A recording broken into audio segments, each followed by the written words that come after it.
దేవుని యొక్క మహాకృపను బట్టి మరొక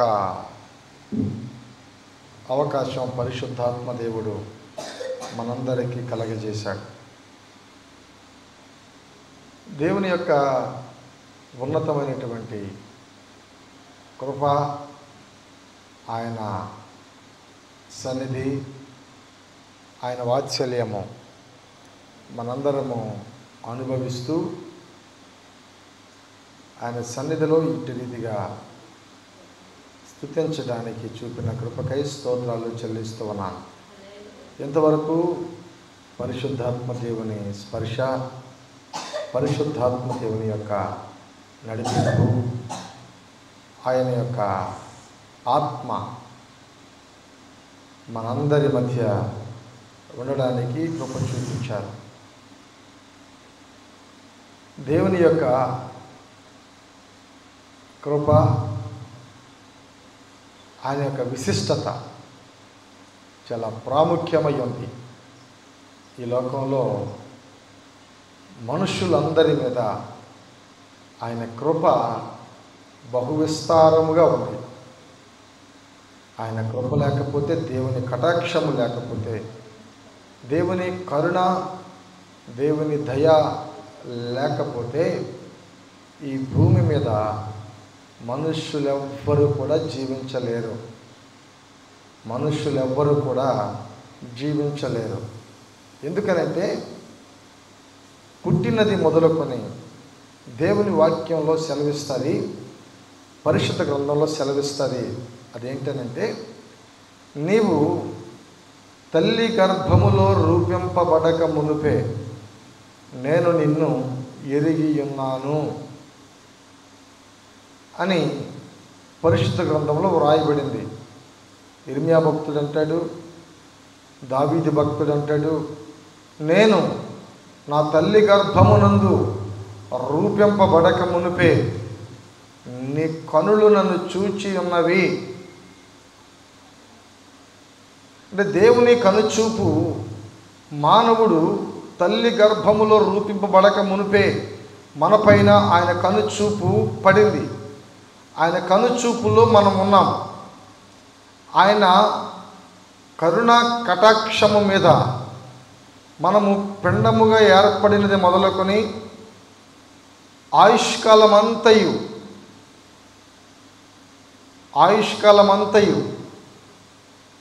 జీవిస్తున్నాము, బ్రతుకుతూ ఉన్నాము, తిరుగుతూ ఉన్నాము, నడుస్తూ ఉన్నాము, ఆహారము తింటూ ఉన్నాము అని అంటే ఆయన కరుణ, ఆయన వాత్సల్యము, ఆయన చూపు మనపైన ఉండబట్టే. చూపు అనేటువంటి దానిలో రెండు రకాలుగా ఉన్నాయి. దేవుని చూపు ఒకటి, సాతాను చూపు ఒకటి, వెలుగు ఒకటి, చీకటి ఒకటి. చాలామంది అంటారు, ఏ కళ్ళు పడ్డాయో ఇలాగ అయిపోయానంటారు. అదే బాగుపడ్డామనుకోండి, అంతా బాగుందనుకోండి, అప్పుడు అన్నాం మనం, వాళ్ళ కళ్ళు నా మీద పడ్డాయి కాబట్టి నేను ఎలా ఉన్నాను అని. అదే పాడైపోతేనే మనం అంటాం, ఏ తల్లి కళ్ళు పడ్డాయో, ఏ మహానుభావుడు కళ్ళు నా మీద పడ్డాయో, నా బ్రతికలకు అట్లా అయిపోయింది, నా జీవితం ఎట్లా అయిపోయింది, ఏం చేసినా అది ప్రతిఫలం దొరకటం లేదు. అంటే సహజంగా మానవుని నైజం. అదే ఒకడు నిన్ను కరుణించి, నిన్ను ప్రేమించి, నీవు దీవించబడడానికి, ఆశీర్వాదం పొందుకోవడానికి శాయశక్తుల ప్రయత్నం చేసి నీ కొరకు శ్రమించి నిన్ను పైకి తీసుకొచ్చిన వారిని మాత్రము నీవు గుర్తు పెట్టుకునేటువంటి పరిస్థితులు అంతంత మాత్రమే ఉంటాయి. కానీ ఈరోజు దేవుని వాక్యంలో సెలవిస్తూ ఉంది, దేవుని మాటలు చెబుతూ ఉన్నాయి. పరిశుద్ధాత్మ దేవుడు లోకరక్షకుడు యేసుక్రీస్తు యొక్క ప్రశస్తమైనటువంటి లేఖన భాగనాల నుండి ఈరోజు అద్భుతమైనటువంటి మాటలు ఈరోజు మనతో కొద్ది నిమిషాలు మాట్లాడడానికి పరిశుద్ధాత్మ దేవుడు సహాయం చేయడానికి మన మనసులోని స్థలంలో ఉంచుదాం.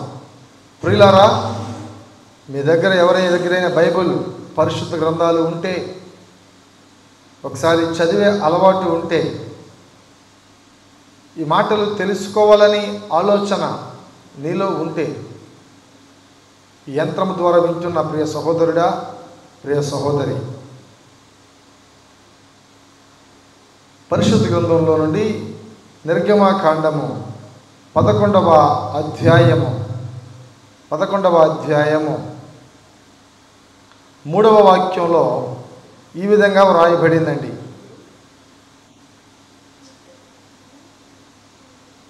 నిర్గమకాండము 11వ అధ్యాయము 3వ వాక్యంలో ఈ విధంగా వ్రాయబడింది.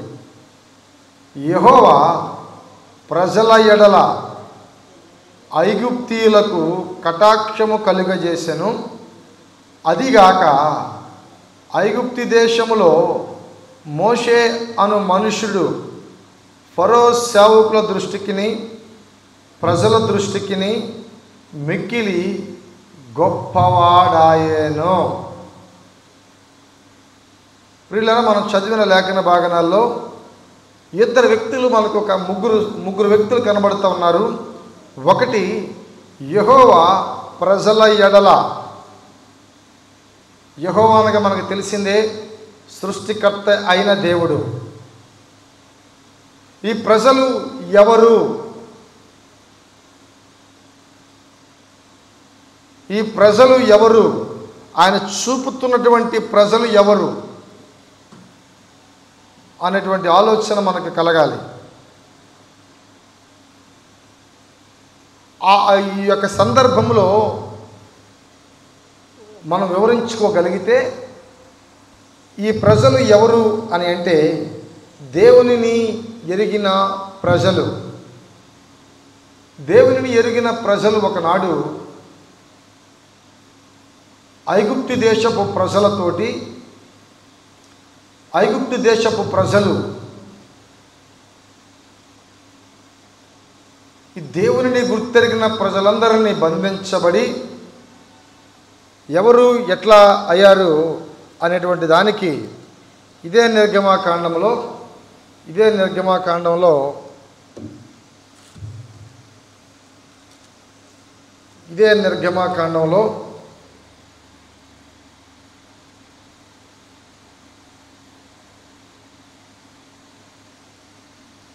మొదటి అధ్యాయము 11వ వాక్యంలో ఈ విధంగా వ్రాయబడింది. 10వ వాక్యంలో,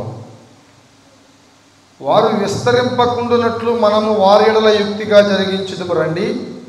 లేని ఎడల యుద్ధము కలిగినప్పుడు కూడా మన శత్రువులతో చేరి మనకి విరోధముగా యుద్ధము చేసిరి. ఈ దేశంలో నుండి వెళ్ళిపోదురేమో అనెను. కాబట్టి వారి మీద పెట్టిన భారములలో వారిని శ్రమ పెట్టుటకు వెట్టి పనులు చేయించి అధికారులు వారి మీద నియమింపగా వారు ఫరో కొరకు ధన్యాదులను నిలవచేయు పీతోము రామేశ్యం పట్టణము కట్టిరి. అయినను ఐగుప్తీయులు వారిని శ్రమ పెట్టిన కొలది వారు విస్తరించి ప్రబలి గనుక వారు ఇశ్రాయేలీయుల ఎడల అసహ్యపడిరి. ఇక్కడ ఈ 11వ వాక్యంలో వ్రాయబడిన మాటలు చాలా ప్రాముఖ్యమైంది. అప్పటి వరకు ఇశ్రాయేలీయులు ప్రజలు అనేటువంటి మాటలో, ప్రియులారా, ఇశ్రాయేలీయులు అనగా యెహోవాను వెంబడించేటువంటి వారు, దేవుని మాట విని దేవునిని హృదయపూర్వకంగా ఆరాధించి ఆయన సన్నిధిలో పెరిగేటువంటి వారు, ఆయన చెప్పిన ప్రతి నిబంధనను, ఆయన చెప్పినటువంటి ప్రతి మాటలను ఆయన చూపినటువంటి ధర్మశాస్త్రాన్ని తూచా తప్పకుండా క్రమంగా ఆచరించి దేవుని సన్నిధిలో పెరిగేటువంటి వారు, ఇంత గుణగుణాలు కలిగినటువంటి ఈ వ్యక్తులు దేవుని మహిమ చేత నింపబడి, దేవుని ఆత్మ చేత నడిపించబడి, దేవుని సముఖంలో వర్ధిల్లుచు ఉన్నది కొలది ఆ ఐగుప్తు ప్రజలు చూచి అసహ్యపడ్డారు. ఏంది వీళ్ళ బలము ఏంటి, వీళ్ళ సామర్థ్యం ఏంటి, వీళ్ళ కొద్ది మందిగా ఉన్నప్పటికీ వీళ్ళ ధైర్యం ఏంటి, అసలు వీళ్ళెట్లా చేయడానికి గల కారణం ఏంటి అనేటువంటి పరిశోధన చేయటం ప్రారంభించారు ఐగుప్తు దేశపు ప్రజలు. వీళ్ళ సామర్థ్యాన్ని అనగగొట్టాలని, వీళ్లను బలహీనపరచాలని, వీళ్లను ఇంకనూ అవమానపరచాలి అని, వీళ్ళ చేస్తున్న పనులలో వీళ్ళకి ఆశీర్వాదము కలగకూడదు అని, వీళ్ళు అణగారిన వారిగా ఉండాలి అని, మా కిందే పనిచేసేవారిగా ఉండాలి అని దురాలోచన కలిగి వాళ్ళని ఎప్పటికప్పుడు కృంగదీస్తూ ఉన్నారు, అవమానపరుస్తూ ఉన్నారు. అయితే గమ్మత్తైన విషయం ఏంటంటే, ఆశ్చర్యతగిన విషయం ఏంటంటే, ఆలోచించదగిన విషయం ఏంటంటే, వీళ్ళ ఎంతగా వాళ్ళ మీద పన్నాగము పన్నినను, ఎంతగా దేవుని నీడలో ఎదుగుతున్న వారిని తొక్కివేయాలని చూసిన వారందరినీ దేవుడు కటాక్షించి క్షమించి వాళ్ళను ప్రేమించి, ఎవరైతే ఇజ్రాయేలు ప్రజలను అవమానపరుస్తూ ఉన్నారో వాళ్ళందరూ చేస్తున్న ప్రార్థన, వాళ్ళందరూ నడుచుచున్న విధానం, వాళ్ళందరూ పడుతున్నటువంటి యథార్థత ఇంకను దినదినము అభివృద్ధి చెందుతూ ఉన్నతమైన వారిగా ఎదుగుతూ ఉన్నారు. ఎదుగుతూ ఉన్నప్పుడే వచ్చి పడింది పెద్ద చిక్కు. వీళ్ళు ఎదుగుతూ ఉన్నారు. మనుషులు సంతానాభివృద్ధి కలుగుతూ ఉంది, విస్తరిస్తూ ఉన్నారు. ఒక్కడిగా ప్రారంభించిన పరిచర్య, ఒక్కడిగా ప్రారంభించిన పని, ఒక్కడిగా సృష్టించిన సృష్టి, ఆదిలో ఒక్కడినే సృష్టించిన దేవుడు ఎప్పుడైతే స్త్రీ పురుష కలయిక వల్ల సంతాన అభివృద్ధి కలుగుతూ ప్రారంభించబడిందో,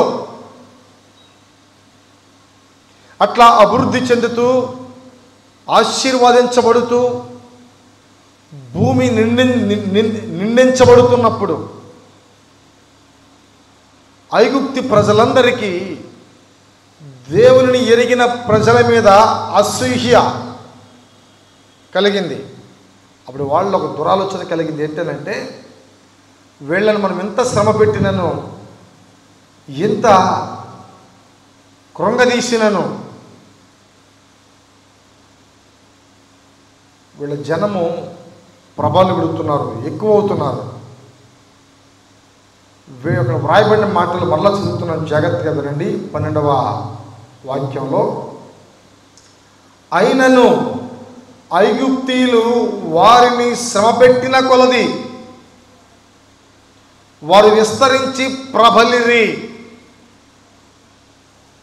అండి, శ్రమ పెడితే విస్తరించటం ఏంటండి? అసలు ఎందుకు శ్రమ పెడుతున్నారు? ఎందుకు శోధిస్తున్నారు? వాళ్ళ పని వాళ్ళు చేసుకుంటున్నారు కదా, వాళ్ళ ప్రార్థన వాళ్ళు చేసుకుంటున్నారు కదా, వాళ్ళ పాటలు వాడు పాడుకుంటున్నారు కదా, ఏదో వారానికి ఒక్కసారి లేక రోజుకి ఒకసారి 1 గంట 2 గంటలు వాళ్ళ దేవుణ్ణి ఆరాధన చేసుకుంటున్నారు కదా. వాళ్ళొక్కలే స్వార్థం కోసం చేసుకోవటం లేదు కదా. మనం బాగోవాలని ప్రార్థన చేస్తున్నారు, మన కుటుంబం బాగోవాలని ప్రార్థన చేస్తున్నారు, మన బిడ్డలు బాగోవాలని ప్రార్థన చేస్తున్నారు, మన ఇంటిళ్ళ పాది క్షేమంగా ఉండాలని ప్రార్థన చేస్తున్నారు, మనకి ఆరోగ్యం కావాలని ప్రార్థన చేస్తున్నారు, ఈ ప్రాంతం అంతా బాగోవాలని ప్రార్థన చేస్తున్నారు, ప్రజలందరూ క్షేమంగా ఉండాలని ప్రార్థన చేస్తున్నారు, ప్రజలందరూ పాప మార్గాన్ని విడిచి మంచి మార్గంలో నడవాలని ప్రయాసపడుతున్నారు.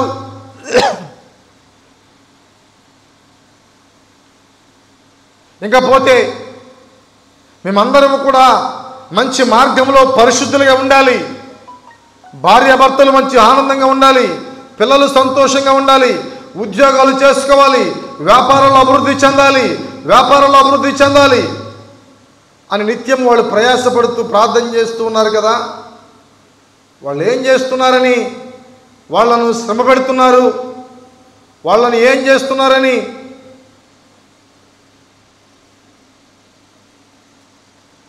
వేధిస్తూ ఉన్నారు, బాధ పెడుతూ ఉన్నారు అనేటువంటి ఆలోచన వాళ్ళకి కలిగినప్పుడు, వాళ్ళందరూ కలిగిన ఆలోచన, మేమెంత శ్రమ పెడుతున్నాం కదా, ఎంత వేదన చెందిస్తున్నాం కదా, ఎంత అవమానపరుస్తున్నాం కదా, ఇన్ని ఆటంకాలు కలిగిస్తున్నాం కదా, అయినను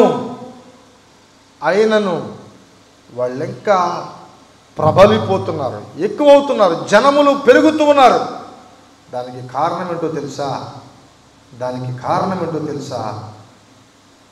నీవు శ్రమ పెట్టిన కొలది, నీవు అవమానించిన కొలది,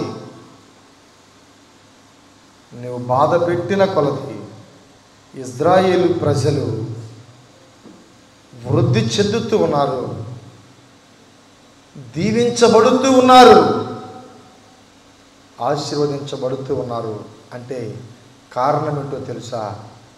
వాళ్ళ ఎదుట ఉన్నటువంటి ఆ దేవుని ఆత్మ, ఆ దేవుని నీడను వాళ్ళు కోల్పోవటం లేదు.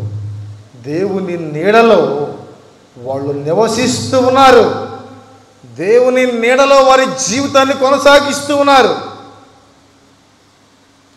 ఎండిన వాళ్ళ బ్రతుకులను, ఎండిన మా బ్రతుకును నీటి ఊటగా మార్చినా, నూతన యెరూషలేములో మా పేరులే రాసినా, ఎండిన మా బ్రతుకును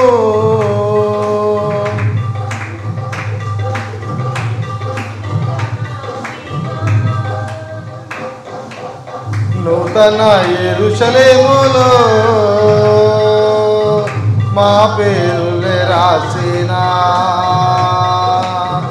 మేఘస్తంభముగా నడిపించిన నీ మహిమను మాకు చూపించిన, మేఘస్తంభముగా నడిపించిన నీ మహిమను మాకు చూపించిన, నీతో ఏకమవ్వాలనే,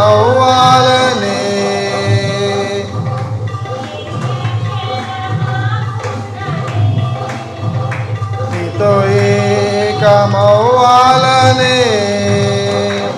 నిరీక్షణ మాకున్నది, నీతో ఏకమవ్వాలనే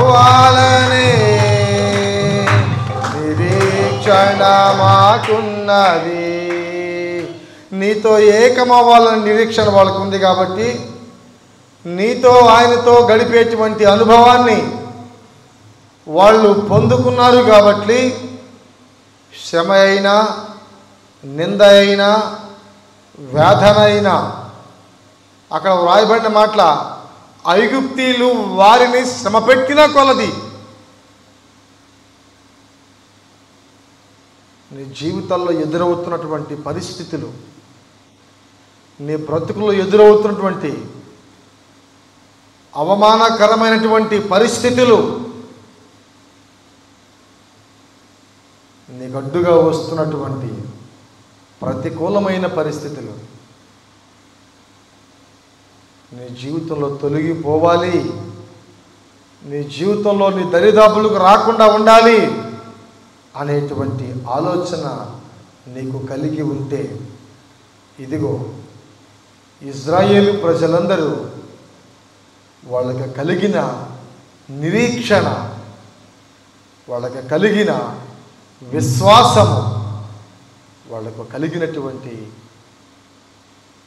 నమ్మకము ఏంటి అనంటే, ఆయన మమ్మలను కరుణించే దేవుడై ఉన్నాడు, ఆయన మమ్మలను కరుణించే దేవుడై ఉండి మా మీద పన్నాగాలు పన్నిన వారి ఎదుట మాకు క్షేమాన్ని కలిగింప చేయడానికి మా పక్షాన నిలవబడేటువంటి వాడు ఆయనే. హల్లెలూయా. దేవుని వాక్యంలో ప్రియులారా, దేవుని వాక్యంలో మనం చదివిన మాటలో నీకు కలిగినటువంటి శ్రమలు, నీకు కలిగినటువంటి బాధలు, నీకు కలిగినటువంటి ఇబ్బందులు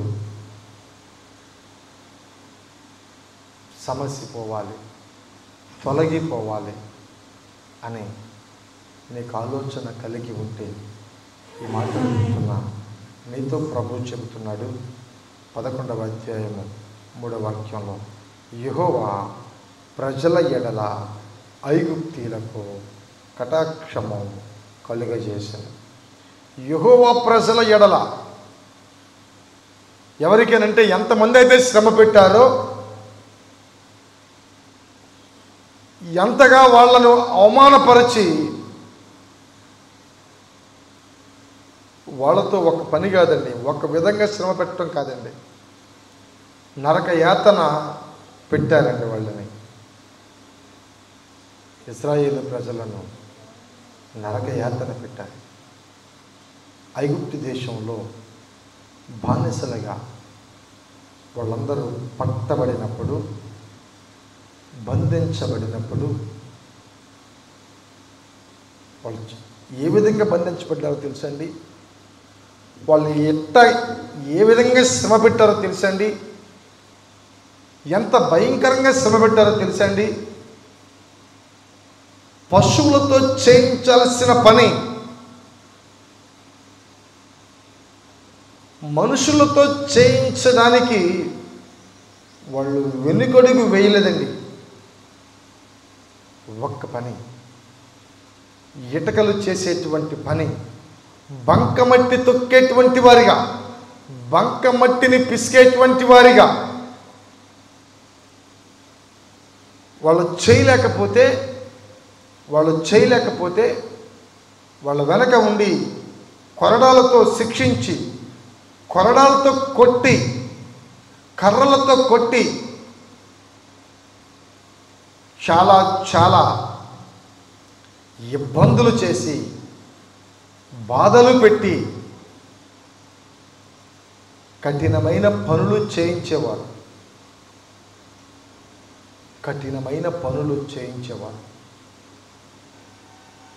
ఆ పనులు చేసేటప్పుడు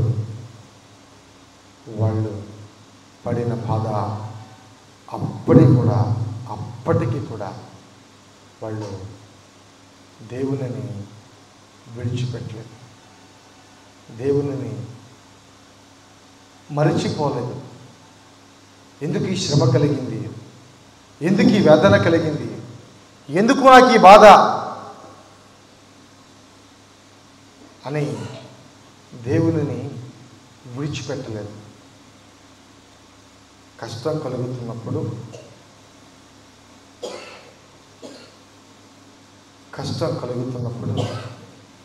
వాళ్ళ మీద ఇంకొక మాట వ్రాయబడిందండి పరిశుద్ధ గ్రంథంలో నిర్గమకాండము 9వ అధ్యాయంలో 22వ వాక్యంలో ఈ విధంగా వ్రాయబడింది. యెహోవా, నీ చెయ్యి ఆకాశం వైపు చూపుము, ఐగుప్తు దేశమందలి మనుషుల మీదను, జంతువుల మీదను, పొలముల మీదను, కూరలన్నిటి మీదను వడగండ్లు ఐగుప్తు దేశమంతటి పడునని మోషేతో చెప్పెను.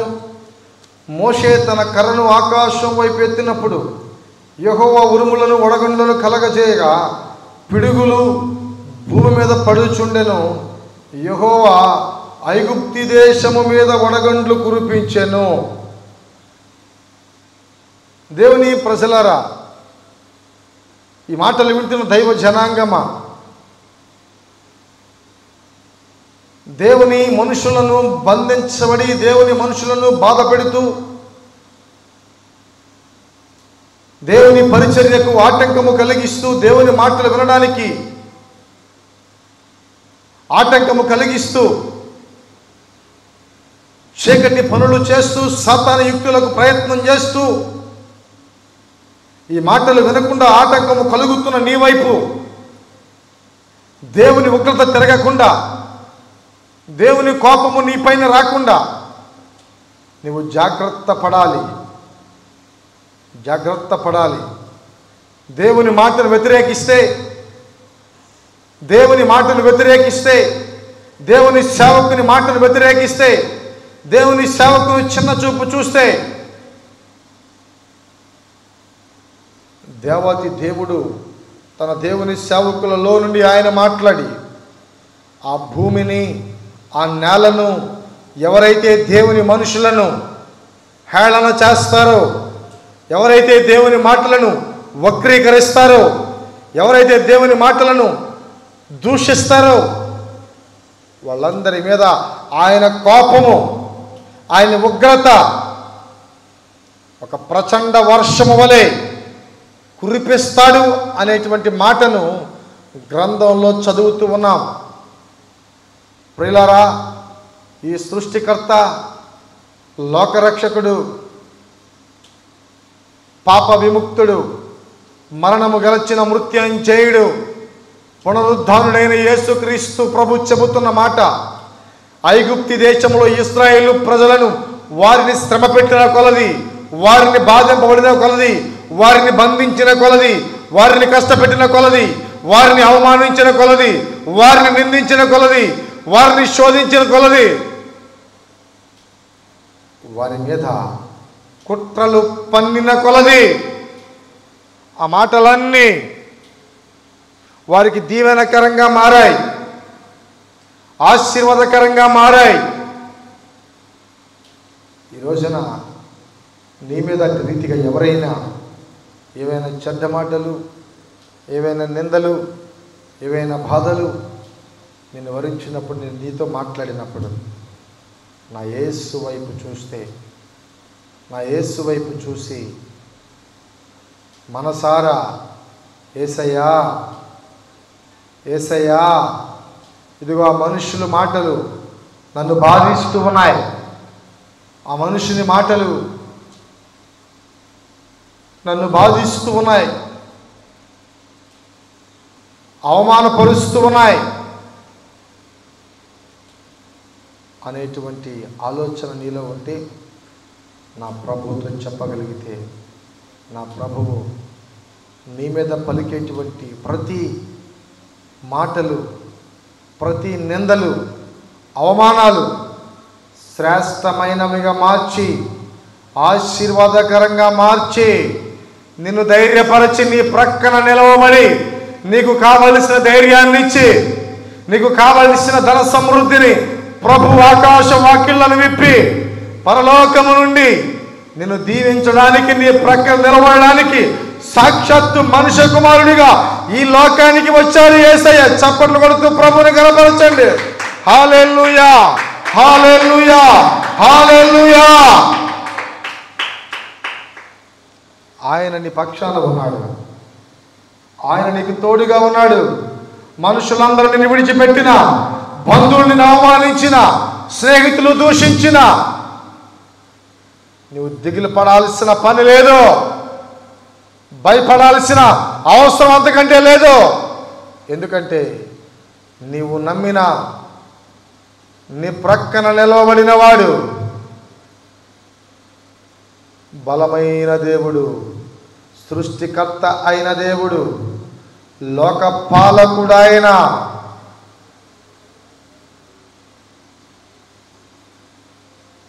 నీవు మనుషులకు చెప్పుకుంటే నిన్ను అవమానపరుస్తారు. నీ బాధలకు మనుషులకు చెప్పుకుంటే హేళన చేసి నవ్వుకుంటారు. అదే రహస్యమందున్న దేవుడు, ఆకాశమందు ఆసీనుడైన దేవుడు, సృష్టికర్త అయిన దేవుడు, నిన్ను నన్ను సృష్టించిన దేవాది దేవుడు నీ ప్రక్కన నిలవబడి నీతో మాట్లాడుతున్నప్పుడు, ఆయనతో నువ్వు మాట్లాడుతున్నప్పుడు నీకు కలిగేటువంటి సంతోషం ఉందో చూసావు, నీకు కలిగేటువంటి ఆనందం ఉందో చూసావు, నీకు కలిగేటువంటి మహాభాగ్యము ఉందో చూసావు. అది చూసి నిన్ను శ్రమ పెట్టిన వాళ్ళందరూ అవమాన పాలైపోతారు. ఆ దేవుని బిడ్డ ప్రభువు చెబుతున్నాడు, యేసు చెబుతున్నాడు, యెహోవా ప్రజల ఎడల ఐగుప్తీయులకు కటాక్షము కలగజేశాడు. ఒకవేళ నీ కుటుంబంలో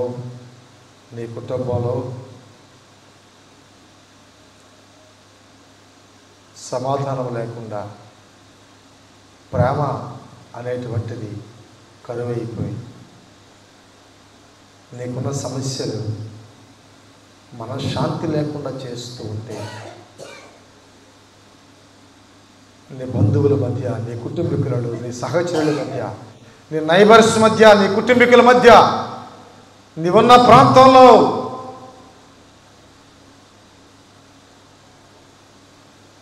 నీతో ఎవ్వరు మాట్లాడకుండా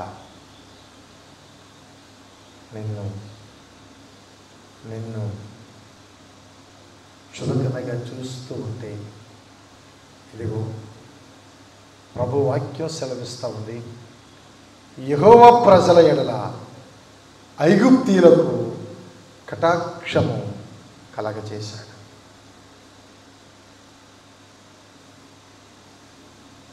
అప్పటి వరకు దేవునిని ఎరుగని అంతసేపు వరకు, దేవుని నీడలోనికి రానంతసేపు వరకు, దేవుని మాటలు వినంతసేపటి వరకు వాళ్ళ బ్రతుకులో నెమ్మది లేదు, వాళ్ళ జీవితంలో ఆనందము లేదు. ఎప్పుడైతే యేసయ్య దగ్గరికి వచ్చారో, ఎప్పుడైతే యేసు ప్రభు దగ్గరికి వచ్చి ప్రభువుని ప్రాధేయపడ్డారో, అయ్యా ఈ వెట్టి చాకిరీ చేయలేకపోతున్నాం, ఈ మట్టి తొక్కలేకపోతున్నాం, ఈ బాధలు అనుభవించలేకపోతున్నామయ్యా, ఈ శ్రమ అనుభవించలేకపోతున్నామయ్యా అని వాళ్ళు యేసు ప్రభుని అడిగినప్పుడు యేసయ్య ఏమన్నాడో తెలుసా? వాళ్ళ వైపు చూస్తూ, ఇజ్రాయేలు నీవు పడుతున్న బాధ నేను చూశాను, నీవు పడుతున్న శ్రమ, నీవు పడుతున్న అవమానం నేను చూశాను. ఇక మీదట ఈ బాధను నీవు అనుభవించవు. ఇదిగో దేవుడు మాట్లాడుతున్నాడు, పరిశుద్ధాత్మ దేవుడు మాట్లాడుతున్నాడు. ఈ మాట వింటున్న ప్రియ సహోదరుడా, ఈ మాట వింటున్న ప్రియ సహోదరి, ఇదిగో ఇక మీదట ఇది మొదలుకొని, ఈ మాట నీ చెవిని పడిన సమయం మొదలుకొని నీ జీవితాలలో దేవుడు అద్భుత కార్యాలు చేయటం ప్రారంభిస్తూ ఉన్నాడు. ఓ సంతోషం నింపటం ప్రారంభిస్తూ ఉన్నాడు. నీకు ఎదురుగా వస్తున్న అవమానము తొలగించబోతూ ఉన్నాడు. నీకు కలిగిన బాధ ఇప్పుడు ప్రభుతో చెబుతున్నావు. నీవు హృదయమందు విశ్వసించిన నీవు. ప్రభువు చెబుతున్నాడు, అమ్మా నిన్ను స్వస్థపరచు యెహోవాను నేనే, నిన్ను స్వస్థపరచు యెహోవాను నేనే, నీ గాయము కట్టువాడను నేనే, నీకు సమాధానము కలగజేయవాడను నేనే, నీకు కలిగిన ప్రతికూలమైన పరిస్థితులన్నీ చక్కపరచువాడను నేనే, ఇదిగో నేనే నిన్ను స్వస్థపరిచేవాడను అని మాట్లాడుతున్నాడు దేవుడు. దేవుని వాక్యంలో చదువుతున్న మాట, యెహోవా ప్రజల ఎడల ఐగుప్తీయులకు కటాక్షము కలుగజేశాను. అంతేకాదు, ఇజ్రాయేలీల రాజు ఎదుట, ఫరో ఎదుట మోషే అనే నాయకుడను గొప్ప ఖ్యాతి కలిగిన వాడిగా అభివర్ణించాడు, ఖ్యాతి కలిగిన వాడిగా నియమించాడు. అటువంటి ఖ్యాతి, అటువంటి ఆశీర్వాదము నా ప్రభువు నీకు కలిగింప చేయాలి అనేటువంటి ఆలోచనతోటే ఈ ప్రార్థన, ఈ అభ్యర్థన, ఈ యొక్క మనవి. ఎందుకంటే దేవుని వాక్యంలో ఒక అద్భుతమైనటువంటి మాట, శ్రేష్టమైనటువంటి మాట,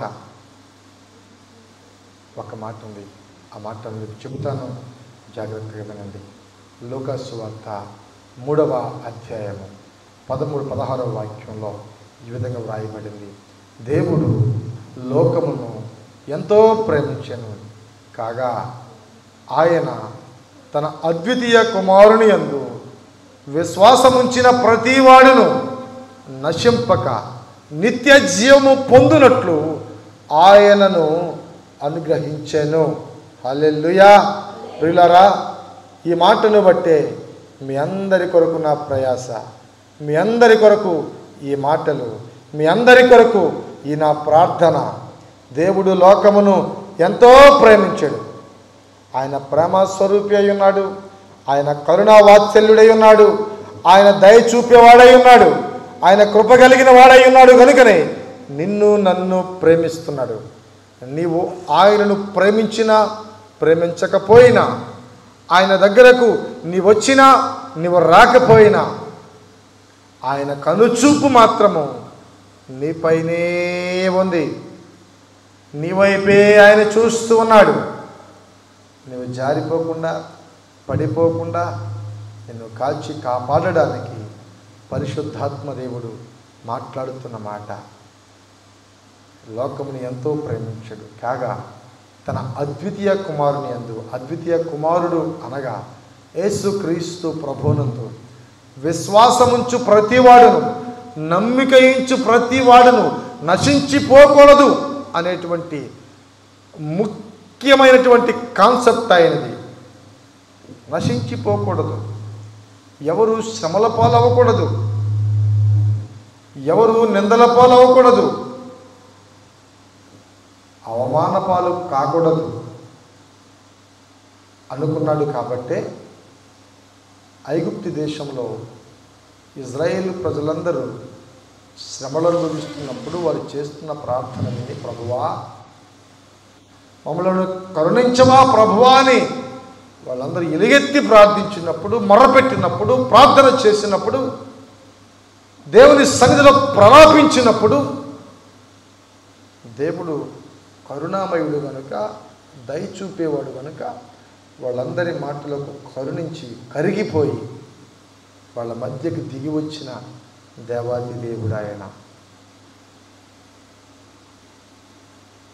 అందుకని వాళ్ళందరినీ రక్షించడానికి, కాపాడడానికి యెహోవా ప్రజల ఎడల ఐగుప్తీయులకు కటాక్షము కలగజేశాడు. అందుకనే ఈ రోజున నీ కుటుంబంలో, నీ బంధువులలో, నీ స్నేహితులలో, నీ కుటుంబీకుల పెద్దల మీద, మీ అందరి మీద మీకు ఎదురుగా నిలబడిన ప్రతికూలమైన పరిస్థితులన్నిటి మీద దేవుడు తన కటాక్షమును ఉంచి, తన కరుణను ఉంచి, తన ప్రేమను ఉంచి ఒక ప్రత్యేకమైనటువంటి దీవెన ఆశీర్వాదము నా ప్రభువు మీ అందరికీ దయచేయును గాక. ఆమెన్. ఆమెన్ చెప్పండి అందరూ. ఆమెన్ అనగా అలాగు జరుగుగాక అని అర్థము. ప్రియులారా, ఈ మాటలు వింటున్నటువంటి దైవ జనాంగమా, ఆమెన్ అనగా అలాగు జరుగుగాక. అమ్మా అది ఆఫ్ చేసే. రికార్డింగ్ అయిందా? ఆఫ్ చేసే.